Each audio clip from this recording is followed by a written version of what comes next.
I invite everyone to open your Bibles to the Gospel of Mark, chapter 13. The Gospel of Mark, chapter 13. And let's consider for our meditation verse 35 to verse 37. Mark, chapter 13, verse 35 to 37.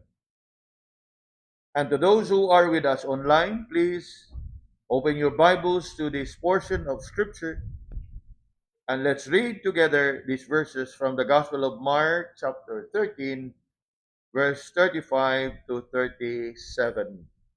And if you are there, ato ang dunganan sa pagbasa, watch ye therefore, for ye know not when the master of the house cometh, at even, or at midnight, or at the cock crowing, or in the morning, lest coming suddenly he find you sleeping.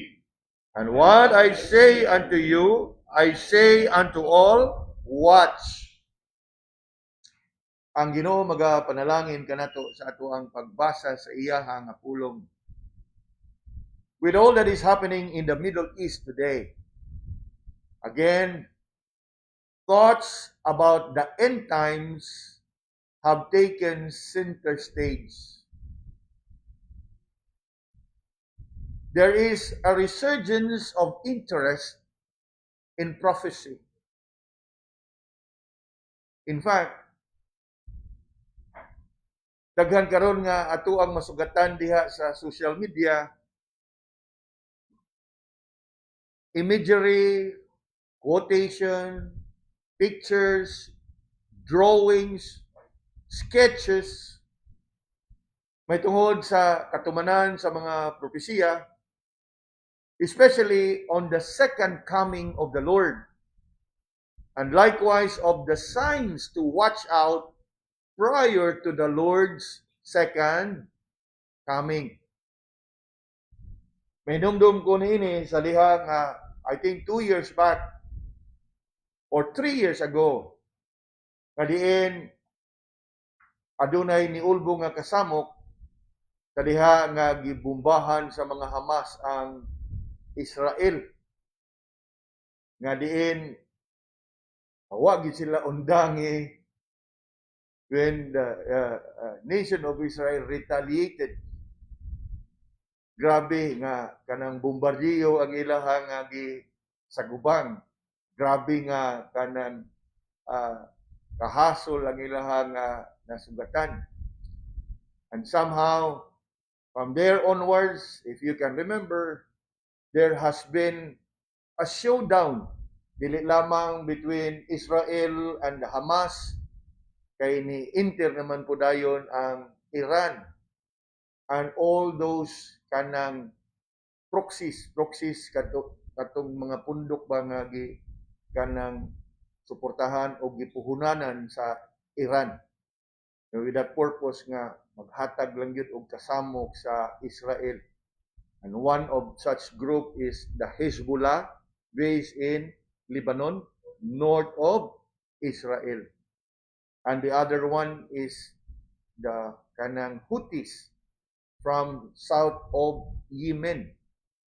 So mo kini ang gigamit nga kanang mga terrorist groups nga gigamit sa Iran. And if you can recall, there was a time nga ingon pa nato sa ato ang kanang expression ba nga nagmata na lag morning ang Iran, nga diin there was one particular morning nga atake sila, gibumbahan ang ilahang mga kanang strategic facilities, katong ilahang mga underground bunker o ang ilahang mga underground hangar sa ilahang mga fighter jets, nga diin bisag unsaon wa na gid sila kapalupad. And somehow again, it brings that interest sa mga tao sa propesiya. Nakaangkon sa katumanan, true. Ug ang uban padayon pa nga gipaabot nga makaangkon sa katumanan. And then comes this most recent incident which took place just last weekend. Nga diin, it was a joint forces of Israel and America. Unya, sa atoa na nga nasayran that ang supreme leader sa Iran mo gyud pinakauna nga casualty. Somehow, it again brings back that interest among people to look at prophecy. Ilabi na nga, kanang Iran, mga kaigsunan, if you can trace it in biblical kanang history, today's Iran is the ancient Persia. O ayaw mong kalimot nga there was a time that the Jews were in Persia, especially during the time of Esther, under the reign of King Ahasuerus. Ahasuerus, dili na siya iglayo nga kaliwat ni Haring Cyrus, King Cyrus, who have permitted the Jewish exile to return to Israel. Remember, in biblical history, they were in slavery and in exile for 70 years in Babylon. And we know very well that there was an exchange, a change of empire from the Babylonian Empire, napukan to sila, na ilisdan sa gitawag na to og Medo-Persian Empire. And that was when it eventually Persian Empire. And it was during that time, if you are familiar with the book of Esther, that Esther was among one of the many wives of the king. Unya, to cut the story short, the king's trusted man named Haman or Haman, nagbatud to siya og kaaligut-gut og kasina og kasuko sa mga Hudiyo. Gani nga nagtinguha gito siya nga iya nga ipunish ang mga Hudiyo. But by God's providence and by the intervention of Esther, in fact, that particular verse in the book of Esther, if I perish, I perish. Nga siya mo'y nanghas nga nakikatubang sa hari. And in that culture, unless you are called by the king, it is a great crime, an offense, that you will go and see the king without his permission. And yet, by God's providence, yes, Esther took courage and appeared before the king. Og iyang gihanay ang tanan ngadto sa hari. And there was that sudden turnout of events. Nga katong tao nga ginganlag Haman or Haman. Naghimo gito siya og ingon pa nato bitayanan nga diin didto niya pagasilutan ang mga Hudiyo. Siya mo'y nahiagom sa maong kamatayon.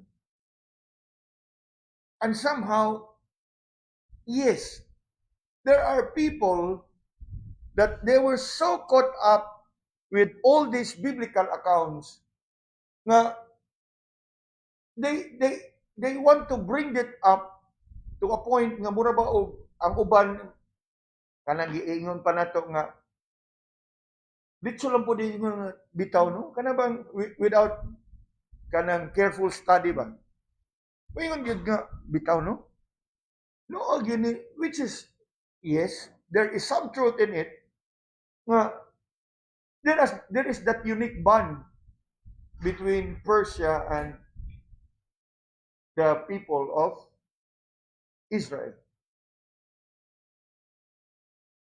And all these things have been coming to light. No, daghang kayo, like ganilaing ang gulo ang ilaha nga kanang gusto nga ipagawas. In other words, the recent turnout of events in the Middle East have once again awakened that fascination for prophecy and that interest for the end times, especially on the words of the Lord pertaining to His second coming. And so, again, I thought that we would look into this. Dili nga madugangan ang atoa nga kanang kasamog sa hunahuna, but rather that we be established and we be comforted.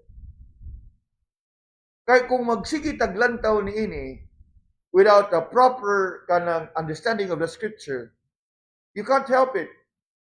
You will surely be scared.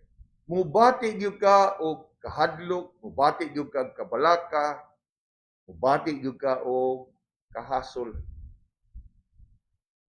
Tiaw mo ba na? Nga tungod ni ini nga kasamok, adunay paghugon-hugon nga ang uminto sa tubil, sa gasolina o krudo could run between 18 pesos per liter. Ang iuminto sa kada litro. So, butang na to ron. Ganihan na kapatubil ko, diesel. 59. Ibutang na to, ugwa na kausaban, plus 18. 59 plus 18. So, diha na dapit mga 70-80 na ang litro.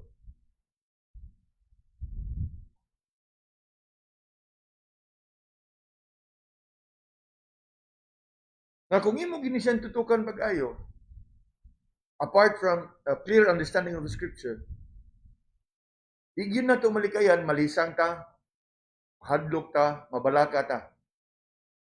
Gani, ang ato ang gobyerno o ang ato ang kadagkuan sa itong nasod, murag nihimo nagmangalakang, na murag sugod siguro sunod simana, upat na lang kaadlaw ang trabaho sa gobyerno. Pagtipid sa whatever, fuel, now of course, is one. Kuryente. Kaya ang kuryente, ang power generation is being run by, unless siguro sa uban nga mga planta nga naigitawag og geothermal, ang uban kanang gitawag na itong solar powered. But naay mga power generation plant that is being run by crude oil, diesel, some even gas turbine. So mo ni ila mga precautionary measure, especially kung ang kining nga kasamok maglangan pa og mudrag pagyud og dugay. And somehow naay sukaranan. And it becomes more interesting when people would start to quote the Lord. And I'm sure nga kamo usab familiar ni ana. The words of the Lord that He spoke to His disciples in Matthew chapter 24. Atong ablihon dito atong mga Biblia. Matthew chapter 24. And look with me, beginning verse 3.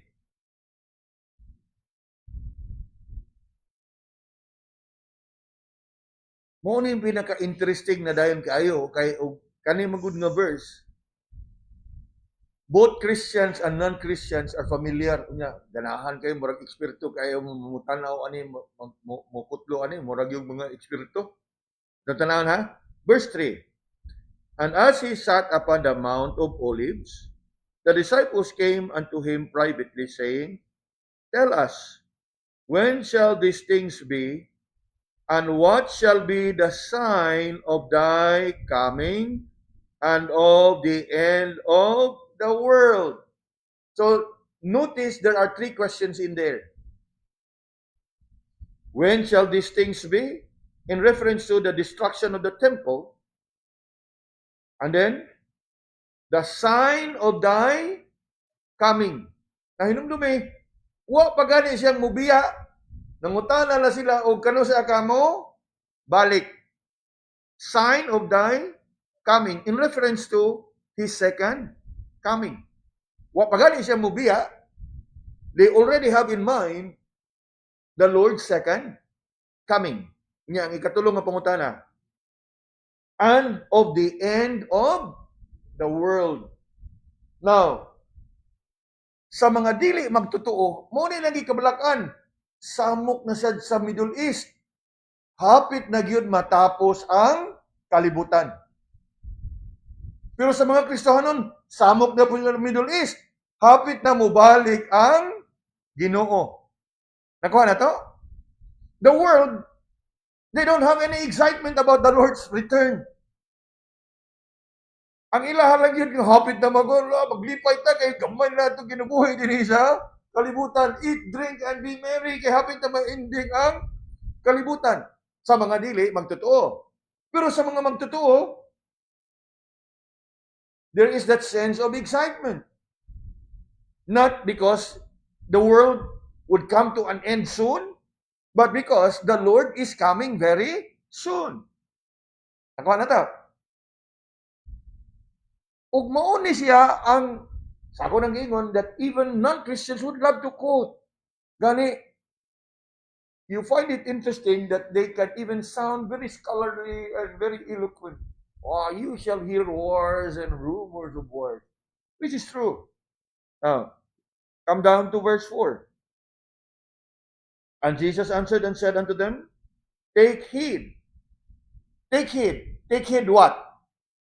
That no man deceive you. Kay mauna siya ang naakaron.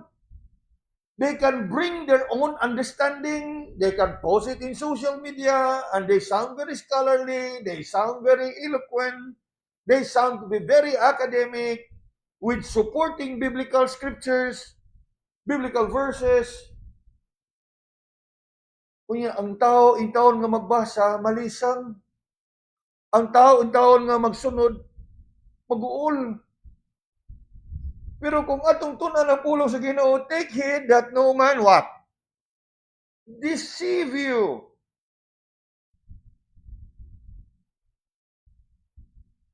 Somehow, the Lord gave us signs. And what are the signs? Verse 5. Many shall come in my name, I am Christ, and shall what? Deceive many. Oh. Unang timailhan, nga naa natas hinapos sa ato ang kanang panahon sa kalibutan, that there will be what? False prophets. Kunya, mao na sila ro'y nagdaghan diya sa social media. You would find social media there in that verse.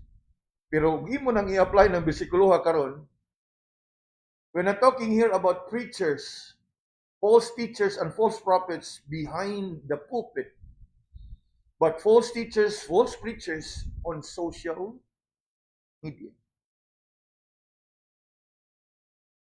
For whatever reason, they wanted perhaps to sow fear, to sow confusion, nga magsabwag og kalisang og kaguol. Nga unta, if you are a preacher of the word, kaliwa sa tanang kasamok, unsay una nimo nga pagkabuhaton? Tell me. Comfort God's people. Apan kung imong lantawon,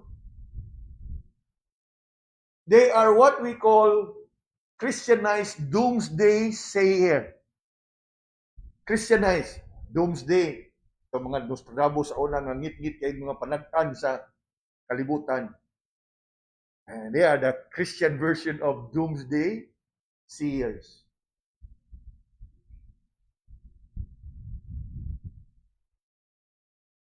Kung dili ba natin noon? Ang unang nga sintomas o sinya, sign nga gihatag Diyos Ginoo, take heed that no man deceive you. there will be what? False? Ano man? They want to capitalize. Mga hitabo nga ingon ana, daghan kayo mga propeta, espiritu manggawas diha. Nya labi na karon kay kanang sana gitawag na ay monetize sana for the views, for the stars or whatever. Nga number of views makadawat sila og na siya. The controversial their message, the more interesting and intriguing it may be, and it would be to the people. And the more interesting and intriguing it would be to the people, the more views they will have. And the more views they will have, what is it? More money.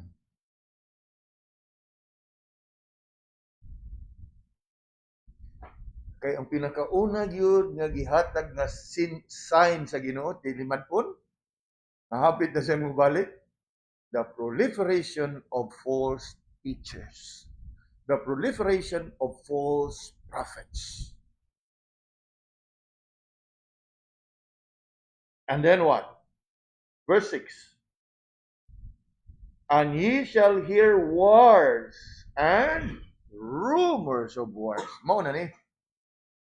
Pero sayre ha, nga ang una giniyang gihan ay diha, nga tilimadon, the proliferation of false prophets.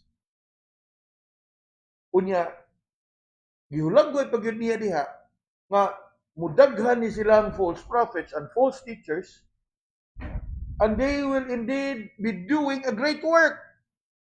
Why I say great work? Because the last part of the verse says, they shall deceive many. Sa ato ba daghan ang maminaw nila? Daghan ang musunod kanila. Daghan ang managpanoo ngadto kanila. Diha sa ilahang sulti.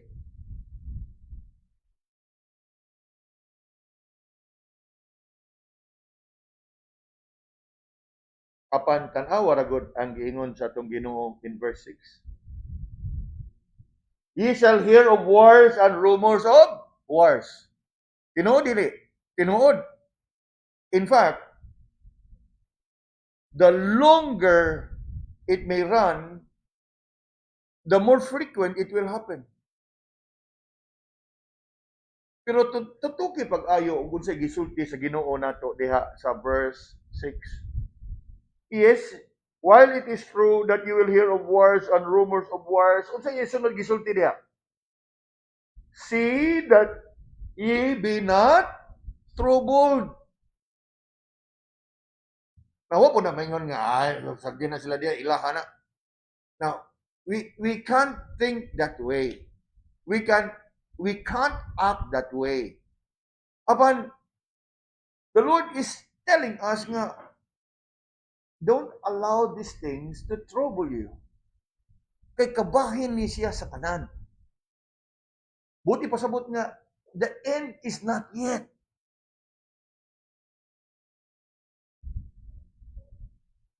Kung mahinumdum gani mo back in the 90s, kung nangataw na mo atong panahon na, tungod atong dako kayong dilubyo sa Ormoc, katong dako kayong baha, na uso to sa una ang ipanuwat bitaw sa mga dingding, kahadloki ang Dios, igugmaa ang Dios. Halos kada balay atong panahon na, back in the 90s. Kay, again, tungod sa grabe kayo nga kanang dilubyo, that flash flood that took place in Ormoc, pila ka gatos o libo ba ito katao ang nangamatay, nangalunod at tumabaha.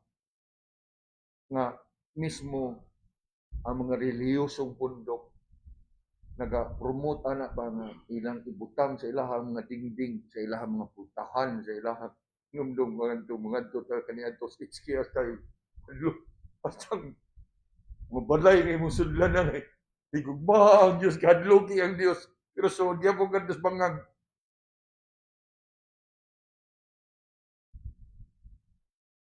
Doomsday. To cast fear. O sige, yun sa itong Ginoo, see that ye be not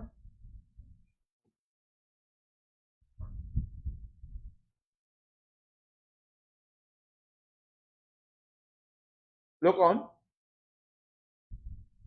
Why we should not be troubled? Verse 6. For all these things must what? Come to pass. Pero giunsa iyang gisulti diha? But the end is not yet. You know, maminaw ka ani when in this so-called preachers and teachers would handle this verse, makapanglimbaw gyud ka. Kay they will bring your attention to the what? Wars and rumors of wars. Yung mo magkidakanan, kasi sila may wali. Pero imo, og pinisad kang makasabat ba nga, pwede yun nagbasa bro.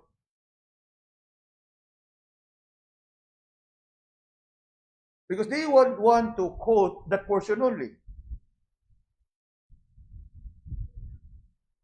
You shall hear of wars and rumors of wars. And isn't it happening? It is happening. Pero, kung tiwason mo ang bersikulo, sige ngon, see that ye be not troubled, for the end is not yet.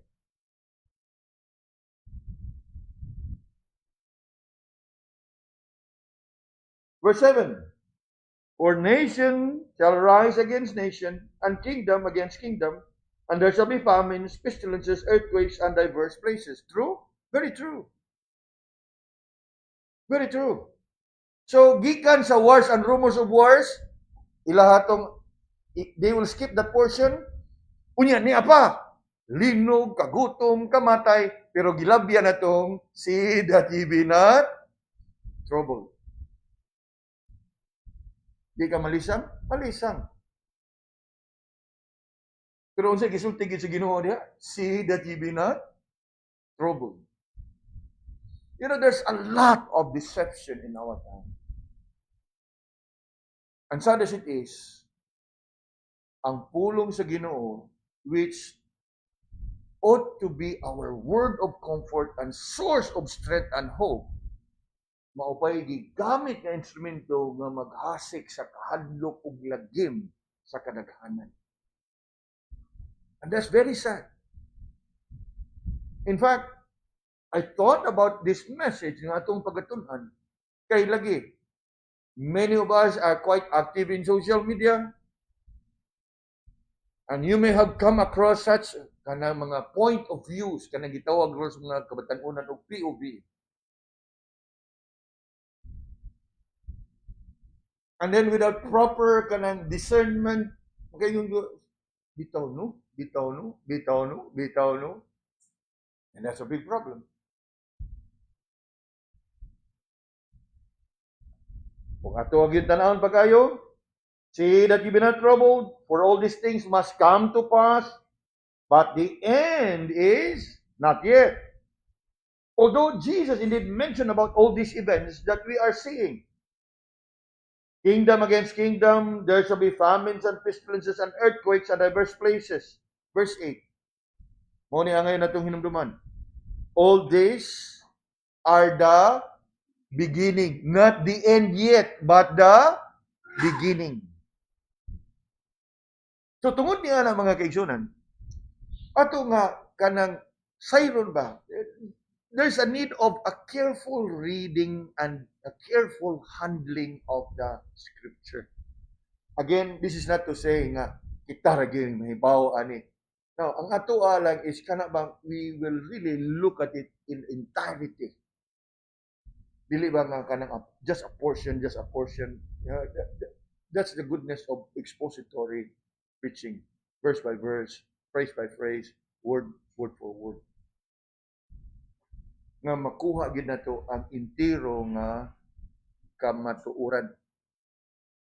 A careful reading would tell us nga kining tanan indeed, these are signs that we are to watch out for. But as we've read, the Lord said, the end is not yet. And all these are but a beginning of sorrows. And so, as we again think about the Lord's second coming and the Lord's return, for sure, He is coming. And He is coming soon. But as to how soon He would be coming, that we really don't know. That's why I titled tonight's message, Watch. Watch. Umingon ka ni kag-watch, pagbantay o pagbantay gyud. And if you notice carefully, our text for consideration tonight, beginning in verse 5 or 35 to verse 37, begins and ends with the same word. And what is that word? Watch. Nagsugod o nagtapos. In one and the same word, watch. Well, obviously, that is what the Lord wants us to do. In regards to the end times, in regards to the end of the world, in regards to His second coming, how are we to conduct ourselves? Watch. And why watch? I have three thoughts here that I'd like us to consider. The Lord is calling us to watch because He comes unpredictably. That's our first point. Watch because He comes unpredictably. In other words, kinahanglan yung ka magbilantayon kay di yung ka kasiguro o kanusa siya mo balik. You look again in verse 35. Watch ye therefore, for ye know not when the master of the house cometh. So, watch because He comes unpredictably. You cannot predict. You cannot pinpoint. That's why the Lord is telling us to watch. Unya mo ni siya dako kayo nga challenge mga kaigsunan. Nga naman. Well, there are people who are deep into studying and setting dates and time for the Lord's return. It is just interesting to note that the Lord Himself said here, you know not when the Master would come. This is nothing new to us. All along it is in the scriptures. And yet, why is it that there are just these people who are deep into serious study of what? Kaning tuigag yun, mobalik ang Ginoo. Kaning yung pitsaha, mobalik ang Ginoo. Unya, these people have not been learning their lessons well. Dili palang dugay. Back in 2011, that popular pastor in America named Harold Camping, he made a prediction. And it hit the headline. Gani, if you can search, anong inyuha diha nga Google, the Harold Camping. Wow. It was a sad day. Nga naman, kaysa diha nga ilahang gipaabot ang pagbalik sa Ginoo ng adlaw, niabot ang maong adlaw, natapos ang maong adlaw, uway Ginoo nga ni balik. In fact, it was very, very sad. Kaya dako kayo itong impact, especially sa iya mga follower dito sa Amerika. In fact, mahinumdum ko one particular family nga ang mga ginikanan sa ilang gugma, sa ilang mga anak, kay wa man nila mada sa ilang pagtuo. Ilang gi-invite og meal. Ingon pa nila nga ato katapusan ni nato kay magkabuwag-buwag na manggita. Kami nga naas pagtuo, kami ra man gikuhaon sa Ginoo. Kamo kay dili man, you will suffer the wrath. You know what the parents did? They poisoned the food nga ilahang gikaon, gipakaon sa ilahang mga bata. The following day came, and the following day ended, Way Ginoo nga ni abot. Pero human patay ng ilahang mga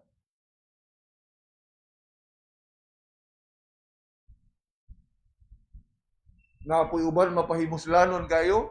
Siguro gi sila nga maabot ang Ginoo. Tungod kay mo'y gitudlo silang pastor. Ala, tanan ilang record, maximize. Ala, impas na wala bayro nun. Karon. Yes, this is true. You can search it. Harold Camping.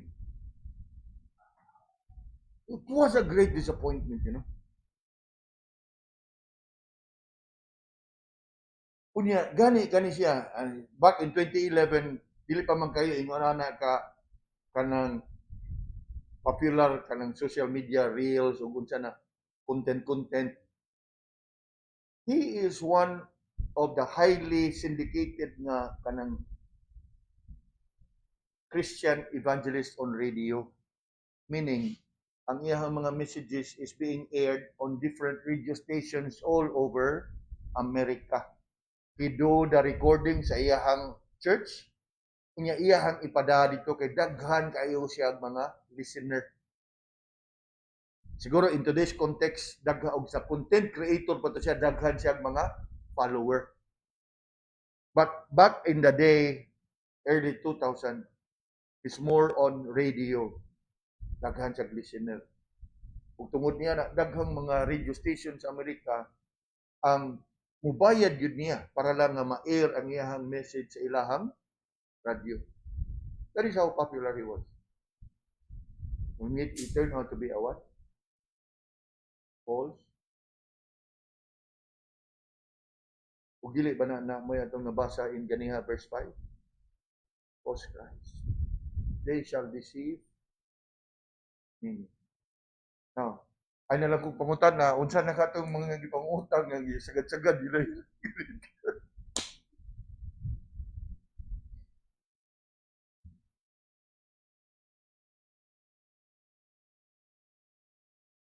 Watch because he comes unpredictably. Ang Ginoo mismo ningon, watch ye therefore, for ye know not. In fact, kung ato ang naugan sa makadiyot, in verse 32 of Mark chapter 13, unsa itong mabasa diha? Klaro na gyud kayo ang Ginoo ningon, but of that day and that hour knoweth no man, no, not the angels which are in heaven, neither the Son, but the Father.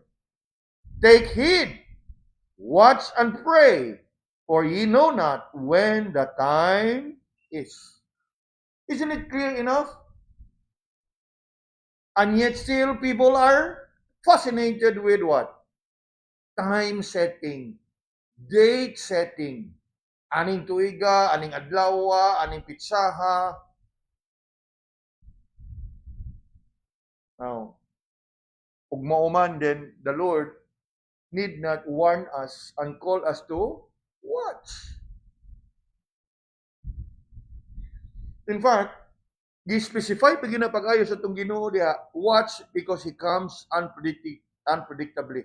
You really don't know, you have no idea ug kanus-a. In fact, he quoted about at even, midnight, ka-crowing, or in the morning.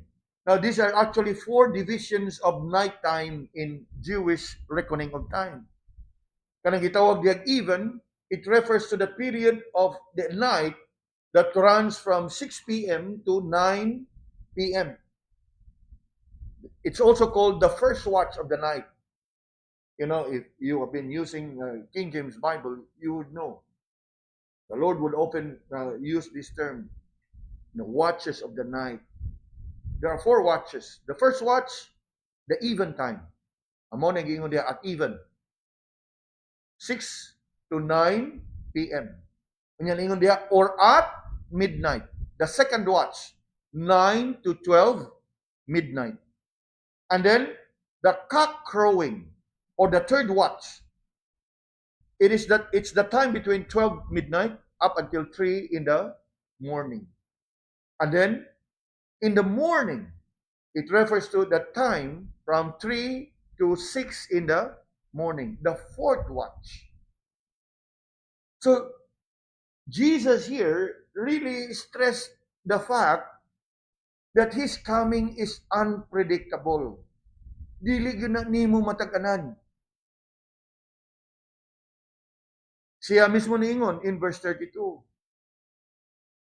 Siya mismo niingon, nag-awhag na to, verse 33, take heed, watch and pray, for ye know not when the time is.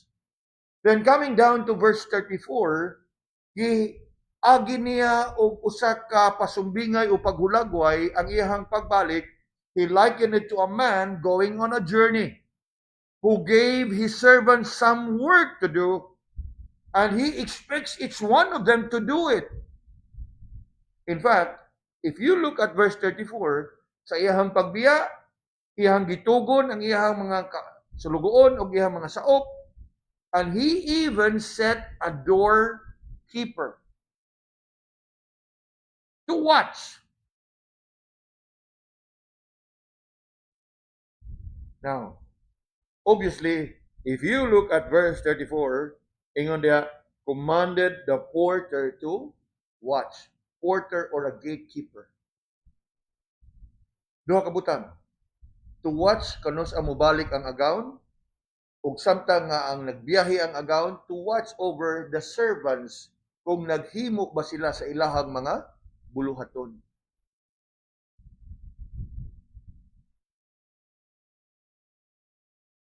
Ug mo kanay ato ang hinumduman mga igsoon. Watch. Samtang nagapaabot kita sa pagbalik sa atong Ginoo, let us also be watchful that we are doing the work of the Lord. Ngano man, kay ingon gid siya diha, there is that porter that will watch. He's not just watching kano sa mubalik ang agawon, he is also watching if the servants of the master are doing their work.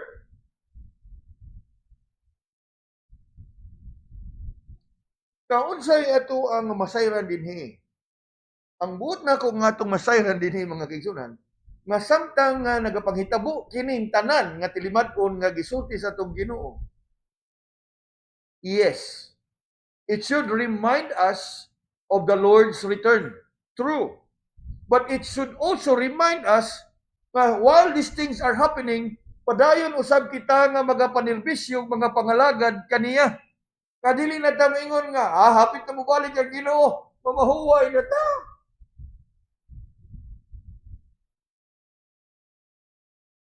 No. We must be occupied with the work of the Lord while these things are happening. And that is what it means to watch. Because He comes unpredictably. We should watch. What else?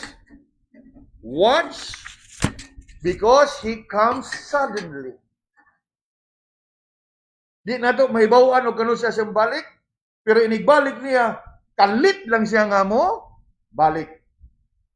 Look with me in verse 36. Ingon diha, lest coming suddenly He find you sleeping. And this is a sad thing mga kaigsunan. Many Christians through the years, sa ilaha nga pagkinabuhing Kristohanon sa taas nga panahon, they have been, if we can use the term, the word the Lord used here, they have been sleeping. You can take it to mean literally or figuratively. But in here, the Lord simply means nga, many have not been doing His work. Many have not been pursuing His will. Many have been slumbering Many have been slack in their service unto the Lord. Many have been sinning. Many have been going back to the world. Many have been turning away from the faith. That's the idea behind the term there. The word the Lord used there, sleeping.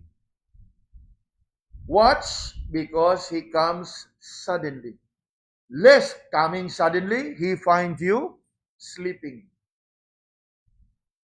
Ngadiin, maabtan ka sa Ginoo nga okupado sa mga butang nga dili iya nga kasuguan.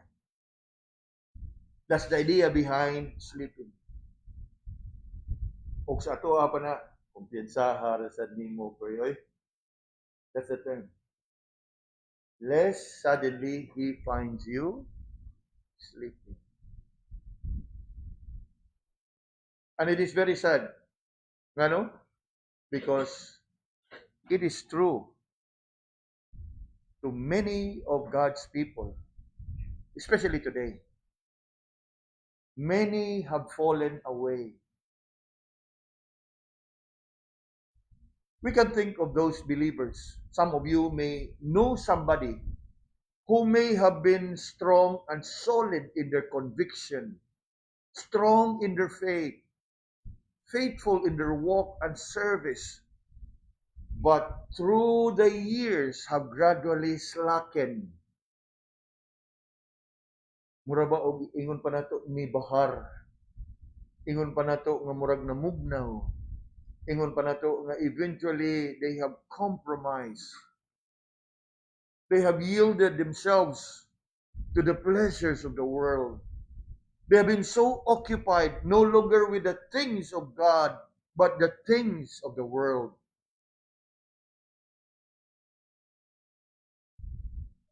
O kana nga, we need to remind ourselves with all that is happening in the world today, the more we should watch. Because He comes unpredictably, because He comes suddenly.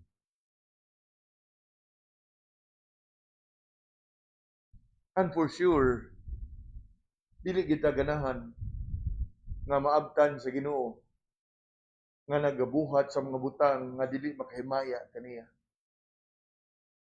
Dili kita ganahan magsudpong ug mamalandong sa kamaturan that all of a sudden the Lord comes and you are somewhat occupied with things pertaining to the world, the pleasures of the world. That's why the Lord is calling us to watch. Because He comes unpredictably and He comes suddenly. You will not have time to redeem yourself, to renew yourself.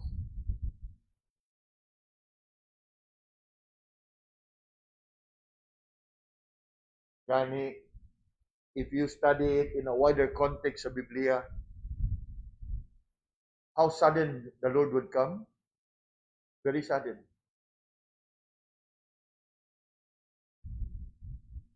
Inomdo mo that when the Lord descends, what happens? The dead in Christ shall rise first, and those which are alive and remain shall be caught up in the air. It happens suddenly. It happens suddenly. You know how sudden? In a twinkling of an eye.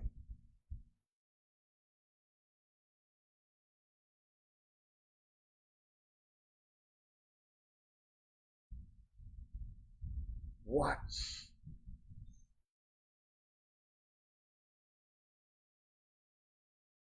Because we really don't know the exact timing of His coming. Ug tungod ni ana mga kaigsunan, I want us to really see for ourselves the necessity for us to always be watchful, na magbantay ka sa imuhang paglakaw, sa imong pagkinabuhi, how you spend your life, how you spend your time, how you manage your time,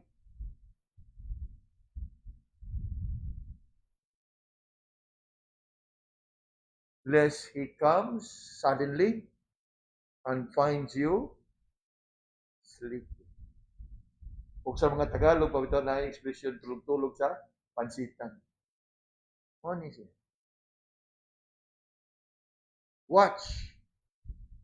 Because he comes unpredictably, because he comes suddenly.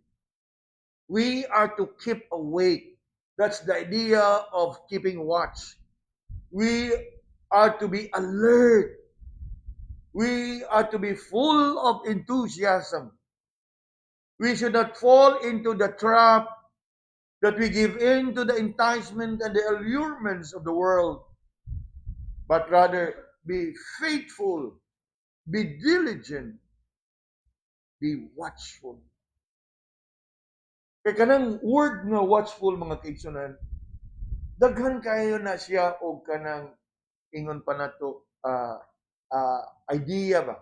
Yeah. Maingon ganit tag watch, yes. Literally, you watch. Figuratively, it also includes the idea of be careful, pag-amping, pagbantay.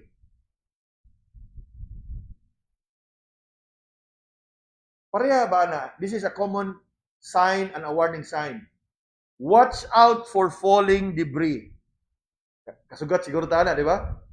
Now, oftentimes, kung ato gina siyang literalon pagsabot, watch out for falling debris, nga magsige taghangan.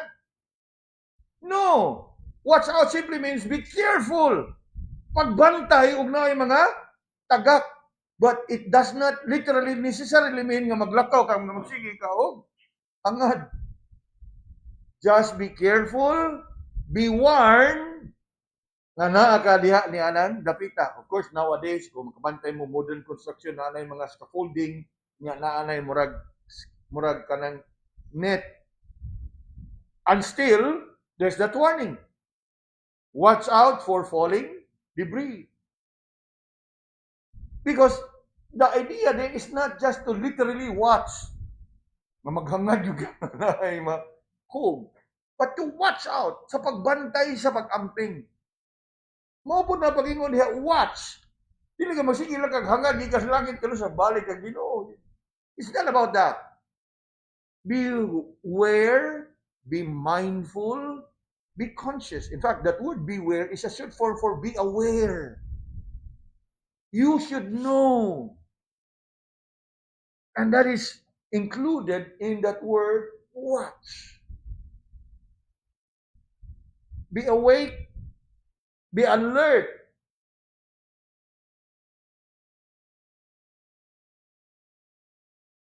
But then again, there are times that we are being lulled to sleep by the enemy, the devil. Ug mao gini ang gusto o paborito nga pagabuhaton.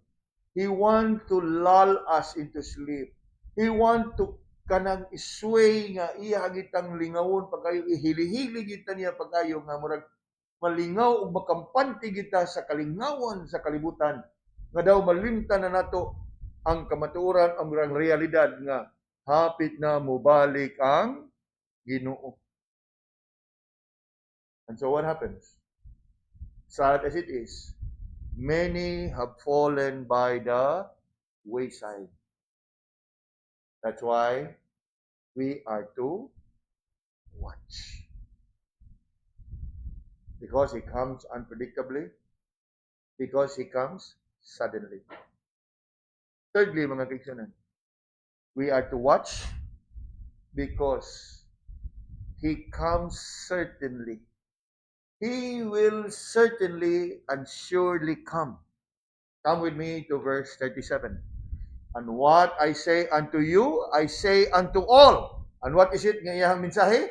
Watch. In fact, the entire message of this text that we are considering is simply watch. The Lord stressed upon his disciples and to all of us, as you can look at it carefully in verse 37, And what I say unto you, and then I say unto all. That includes us. And what's the message? Both to the disciples and to all the believers? Watch. And why would the Lord calls us to watch?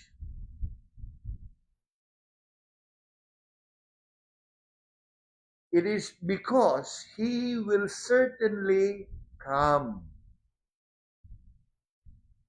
The Lord, in our previous points we've considered, already have exhorted His disciples by telling them, I am coming.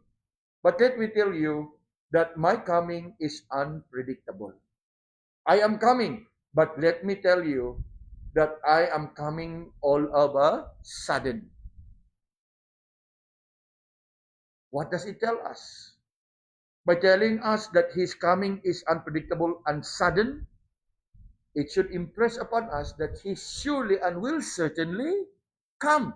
Nga naman, okay, up until the end of the verse, He still calls upon us to watch.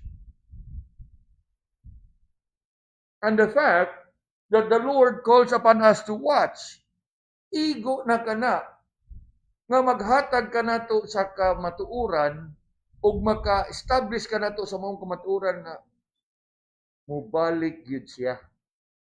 Bisan pa man tuod og di gyud og iyang gipili nga di niya ipadayag ang ustong adlaw, oras ug pitsa sa iyang pagbalik, apan one thing for sure mubalik gyud siya. Bisan pa man og ang iyang pagbalik hinalian og kalit ang iyang pagbalik, that for sure would tell us nga mubalik yun siya. Ug nga haron nga masiguro gyud nato nga maandam atong kagalingon sa iyang pagbalik, what are we supposed to do? Watch. Now, nindot kaayo at ubang lantawon.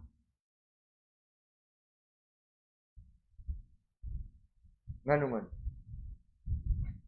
usahay naani sa atong kultura, like sa ato sigurong pamilya, when parents, particularly father or both the father and mother will be away, niya inigbalik, pag-anda mo diha, paglimpyo mo diha, kay mubalik, muabot na si mama o muabot na si papa.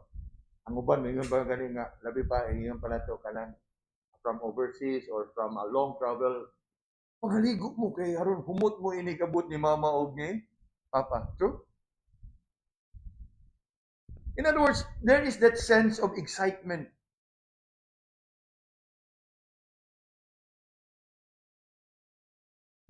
Awan kung imong tanawon, ang pag-awhag ug ang pagdasig sa Ginoo nato. It did not tell us nga panglimpyo mo, pagkuhan mo, pagpinutan mo, pagbilib mo. Ang iharag yung gingon is watch.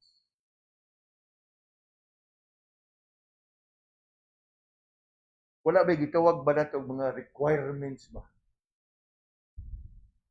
Ano man? You don't need to prepare anything at all. You remember itong ikanta ganyan? Since Jesus came into my heart, you have been washed. You have been cleansed. You have been purified. You have been sanctified. You need not do all these things by way of preparing yourself to meet the Lord. Kaya kung ikaw anaagid sa pagtuo, anak ka sa Ginoo. Nga siguro in an earthly familial relationship, o pangaligo mo kay maabot si mama si papa, mahumot hangop humot. Wala, human na. All that was done already by who? Not us, but by the Lord. Jesus did it all. Jesus paid it all. Mo kana nga ang giharag yung gisulti nato is what? Watch. Unya ang subuan ni kay you are only given one instruction, watch. Dili pag yun baka tuman. Isn't it sad? Very sad. Mga kana mga kaigsunan, nga with all that is happening in the world today, not just in Middle East, although of course in biblical prophecy and especially in eschatology, Middle East is key. Tanan diha ang Yahweh. If you study carefully kanang end times, diha.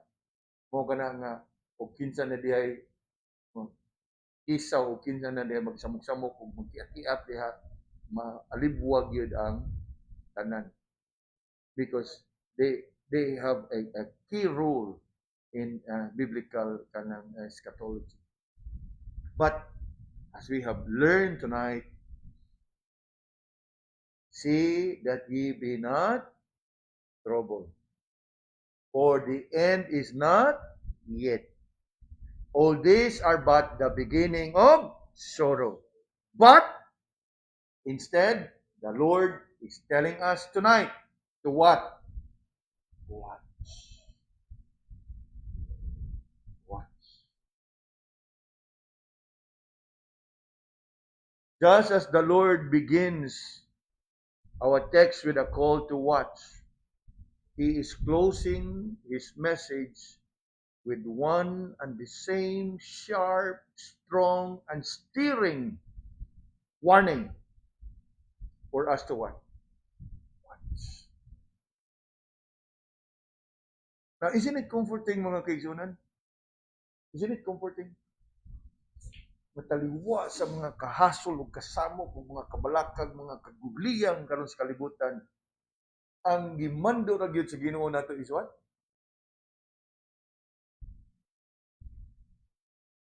Ug imong tan-awon ang mga tawo sa uban nga kanang kanasuran ug mga tawo nga wa sa pagtuo. You know, in fact, in Israel, sa kada Pinoy-anan, they have what? Bomb shelter. And that is supposed to keep themselves safe and secure. Apan alang ka na to, unsay kamanduan sa Ginoo?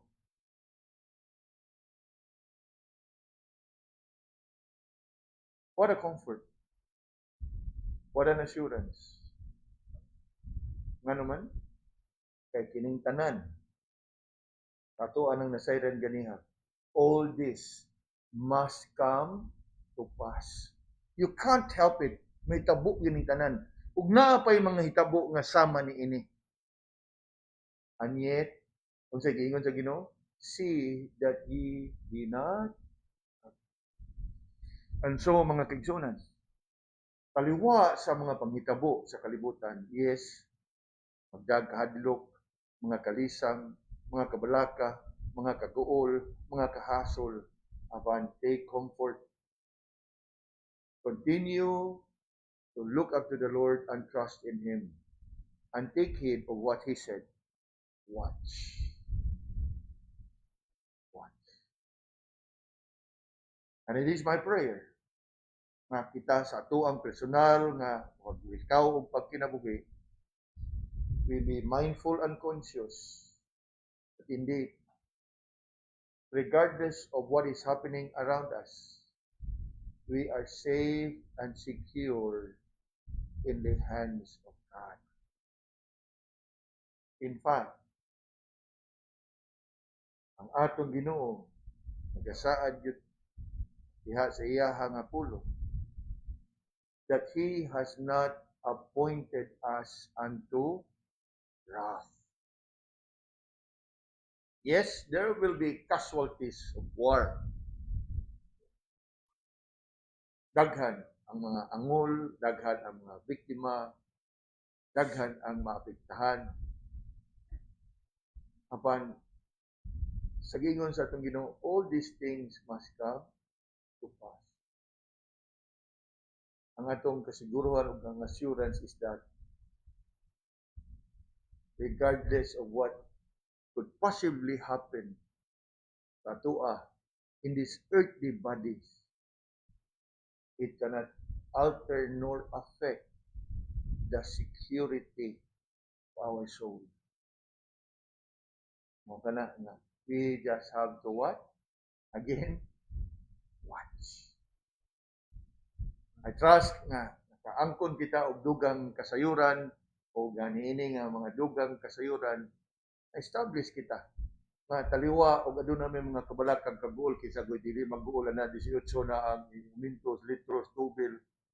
Let's continue to look up to the Lord and trust. And again,